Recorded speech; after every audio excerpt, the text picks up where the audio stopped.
Comme annoncé en titre, invité du journal, Rufin Mbou, il est congolais et il habite en France depuis 2 ans. Là-bas, il s'est lancé dans le 7e art, autrement dit, le cinéma documentaire. Qu'est-ce que c'est? Alors, le cinéma documentaire, déjà, le 7e art, c'est le cinéma. Donc, on ne pourrait pas dire indifféremment les deux choses. On peut parler du cinéma ou parler du 7e art. Et le cinéma documentaire, c'est un tout autre genre qui se différencie de la fiction où on raconte des histoires inventées. Donc, on écrit comme on écrirait un roman et on en fait un film avec des acteurs qui les jouent. Et le cinéma documentaire, lui, va plutôt puiser dans le réel pour raconter nos histoires, le quotidien de nos femmes, le quotidien de nos hommes. Et il raconte donc ce que nous voyons, ce que nous voyons tous les jours. Alors, Monsieur Rufin, qu'est-ce qui vous amène ici? Alors, ce qui m'amène ici au Congo et sur ce plateau, c'est d'essayer de parler d'une formation que nous avons organisée, que nous avons commencé depuis le 22 mars 2008 et qui va s'étendre jusqu'à demain. Une formation sur la réalisation, l'écriture de films documentaires.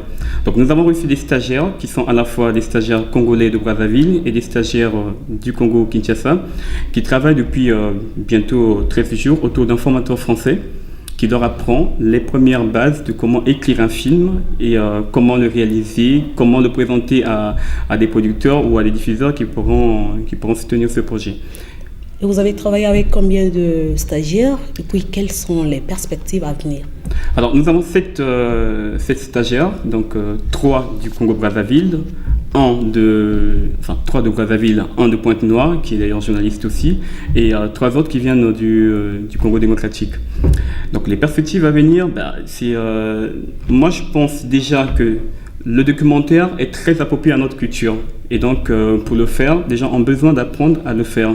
Nous avons quelques images que nous faisons avec nos petites caméras, mais que nous n'arrivons pas à donner une sorte de professionnalisation à ce que nous aimons faire, à nos images.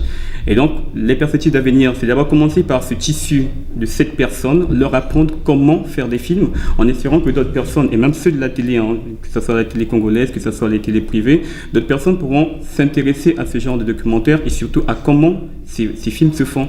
Et c'est pourquoi nous avons fait venir un formateur et nous espérons que l'année prochaine, nous ferons d'autres résidences avec l'appui de des gens qui pourront nous aider. Peut-être un dernier mot? Alors un dernier mot, c'est déjà de se dire que le cinéma congolais n'est pas mort. Le cinéma congolais, il existe, mais il a besoin de se professionnaliser.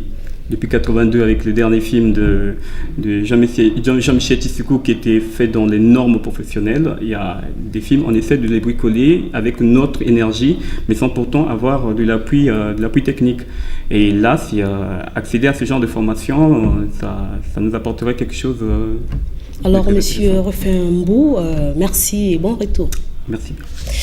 Poursuivons ce journal avec comme page sombre dans ce journal. Donc, décédé lundi dernier à l'âge de 56 ans, Nicolas Kivolé était caméraman et directeur photo ici à Télé Congo.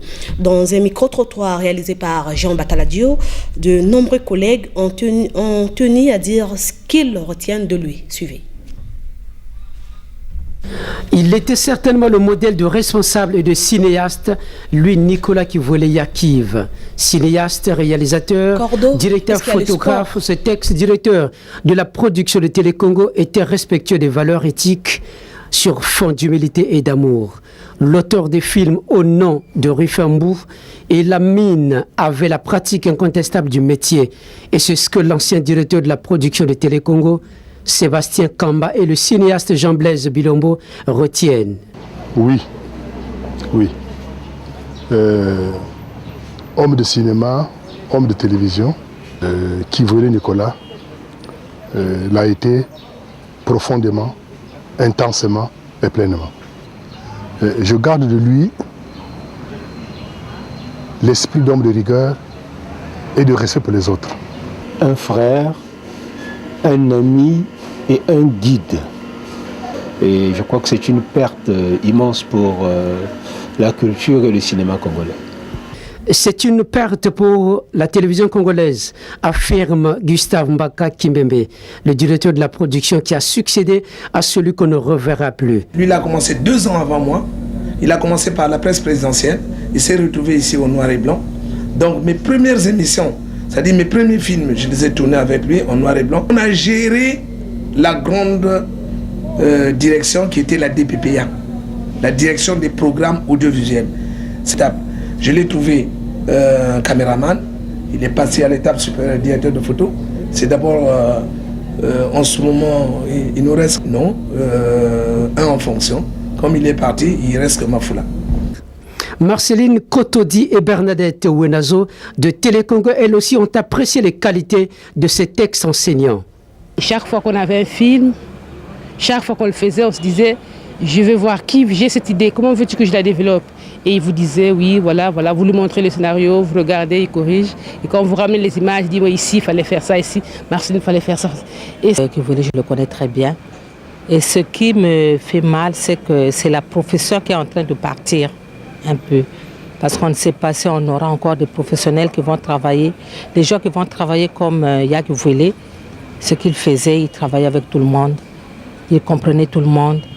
Et il ne choisissait pas avec qui travailler. Alors que la profession semble perdre ses repères, les caméramans, eux, se souviennent encore d'un modèle. Le chef qui voulait, pour moi, vraiment la mémoire.